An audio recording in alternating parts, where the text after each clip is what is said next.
There we go. Hello, community.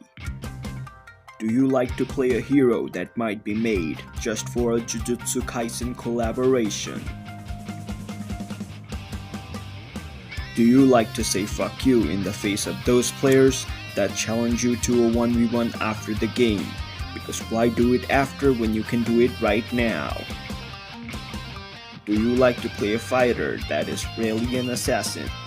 Comes from behind and kills you, like an assassin. Can dish out tons of damage at once, like an assassin.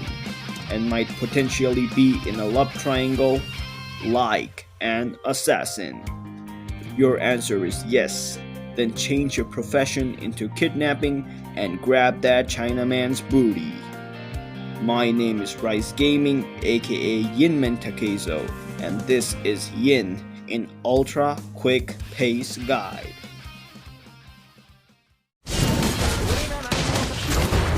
Sing, sing, sing, sing! I am noob. YIN is a fighter like no other. Get ready to pull the immobile asses of mages and marksmen into your ultimate as you penetrate them down with your raging back massage. That can amount to 0 damage if you miss. Prepare for some fun as you scare away the enemy squishies, as they panic and run away whenever you appear on their screen. Come on, it's not like I'm a professional kidnapper. Brace yourself as you struggle when you accidentally pull the enemy tank in your ultimate because you don't know how to aim. What the fuck do I do now? YIN's passive is called I prefer to do it alone. YIN hates his teammates as much as he hates his enemies, because whenever YIN is isolated, he deals 120% damage. This passive also combos well with his ultimate, as no one will disturb his privacy and he can do it all alone in there. YIN's first skill is called Double Charged Bitch Slap. What's better than bitch slapping an enemy once? Bitch slapping them twice. Activating this skill will have YIN charge his next basic attack and also gives him 60% movement speed for 3 seconds. Successfully landing your charged punch on an enemy will make YIN do another punch that deals more damage and hits the enemy behind in a rectangular area. So when clearing minion waves or getting blue buff, align your punch so that it hits all of them. This skill cooldown also gets reset by 35% when you hit an enemy with it. Yeah, talk about balanced. YIN's second skill is called These Cheese Rings to Your Face. YIN dashes to a direction of his choice, dealing damage and leaving a golden cheese ring that comes to him. Any enemy that dares to steal his cheese ring will get stunned for 1 second. This skill can also go through walls. Successfully hitting an enemy with your dash grants you 25% damage reduction for 4 seconds, so that people can't steal your cheese ring. And finally, YIN's ultimate is called 領域展開 Let's take this matter to my basement. After a short delay, YIN will pull any enemy of his choice into his creepy domain, where he gets 60 physical and magic damage reduction for the entirety of his ultimate of 8 seconds. YIN also transforms into the guy your mom told you to stay away from. And his name is Lieh. Welcome to Lieh Harbor.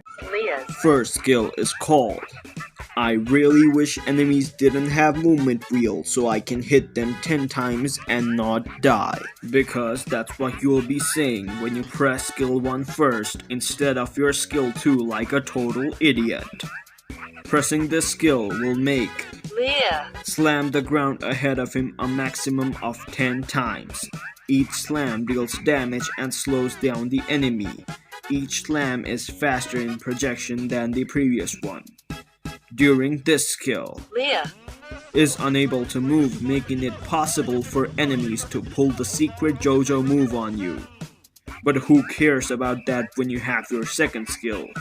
Lieh's Second skill is called these cheese rings to your face, but bigger. Everyone likes it bigger, right?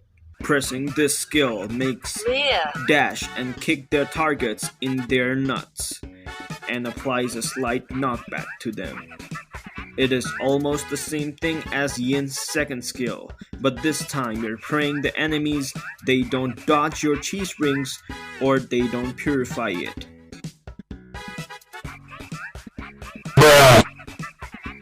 This skill can be followed up with your first skill, as when you stun them, they can't move, so you can use your first skill and slam them to their demise. Just like how I slam my phone when I get a loose streak. Now that you know the basics of how to properly abduct and assault your foes to their sorrowful death, it is time to become a full-time professional kidnapper with these tips and tricks.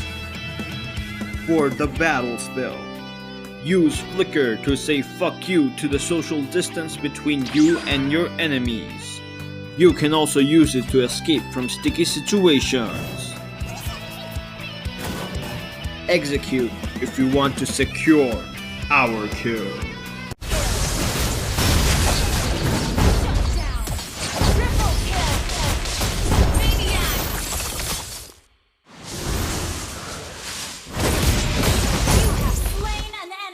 Our savage.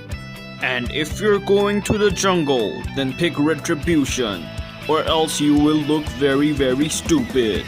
For the emblem setup, pick Assassin emblem and set it up like this. 3 points on agility so that you can chase your prey even faster. 3 points on physical penetration so that your back massage will penetrate even harder. And use the second talent, High and Dry, so that you can stay high while you leave the enemies dry. If you're playing as the jungler, use jungle emblem cause it's meta, so suck it up.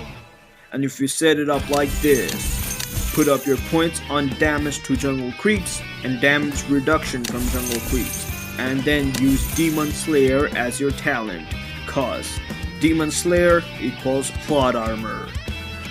For the build, equip CD reduction boots as your first item to effectively increase your bitch slappery rate, or the defense boot so that you won't be bitch slapped even harder in return by your enemies. Build the purple sickle next for that physical damage and more CD reduction.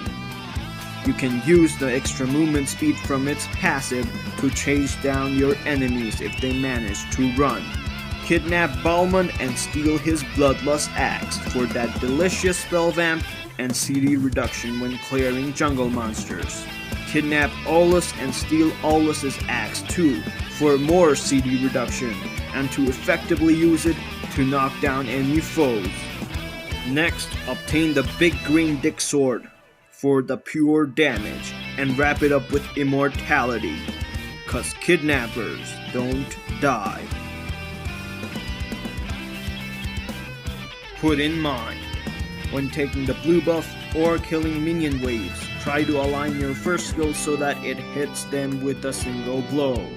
Additionally, if you have enough cooldown reduction, you can use your first skill just before the duration ends. This resets the cooldown almost completely, meaning you can do a super cool quadruple punch combo.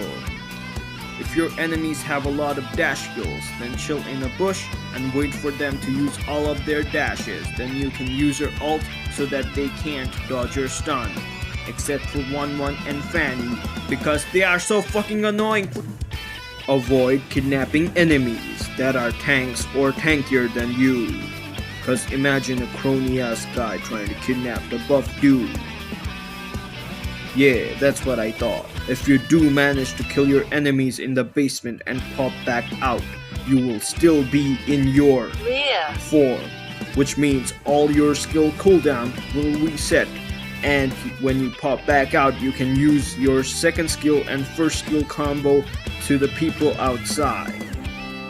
Lieh, in his first skill, also gets CC immunity, which means you can avoid CC skills, such as this Franco.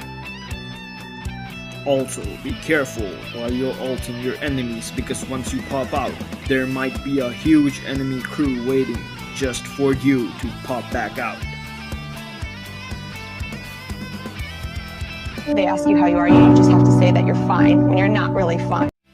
Keep on abducting and slamming your enemies to their deaths, as they do nothing but hopelessly cry, as they don't even have an option of challenging you to a 1v1 custom anymore, since you already did it in the game.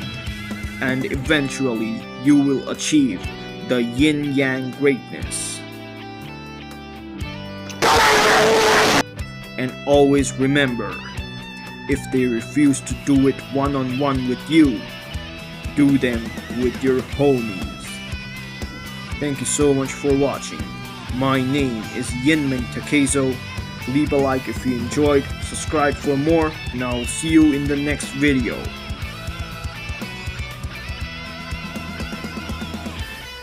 Peace. Also, special thanks to these people for helping me out with the video. Make sure you like, subscribe, and share the video, and I'll see you in the next video. Bye bye.